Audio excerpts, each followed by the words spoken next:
മറ്റൊന്നിൻ്റെ പേര് ഹിമഖണ്ഡ്. ഈ 2 സംഘടനകളാണ് ചേർന്നാണ് ഇന്നലെ അവിടെ ഇന്നലെ പ്രതിഷേധം നടത്തിയത്.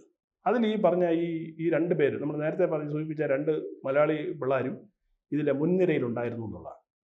അപ്പോൾ സ്വാഭാവികമായിട്ടും നിങ്ങൾ കാലാവസ്ഥ സംരക്ഷിച്ചോളൂ, കാലാവസ്ഥയും സംരക്ഷിക്കണം, പ്രകൃതി നമുക്ക് വേണം. അങ്ങനെ ഒരു ഗ്രൂപ്പ് വരുന്നത് നല്ലത് തന്നെയാണ്. എല്ലാവർക്കും ഗുണമുണ്ട്, അവർക്ക് മാത്രമല്ലല്ലോ, മൊത്തം ആളുകൾ ഗുണമുണ്ടാവുമല്ലോ. പക്ഷേ ഇന്നലെ ഇവർ സമരം തുടങ്ങി കുറച്ച് കഴിഞ്ഞപ്പോൾ ഇവർ സമരത്തിൻ്റെ രൂപം മാറി, ഭാവം മാറി. ഇവർ മുദ്രാവാക്യത്തെ വിളിക്കുന്നവർ സമരത്തിൻ്റെ രൂപം, ഭാവം, മാവം മാറുമെന്ന് പറയില്ല, അതുപോലെ ഇന്നലെ മാറിയപ്പോഴത്തേക്ക് ചുരുട്ടിക്കൊണ്ടുവന്ന ചില പോസ്റ്ററുകൾ ഉയർത്തി കാണിച്ചു. ആ പോസ്റ്ററിൽ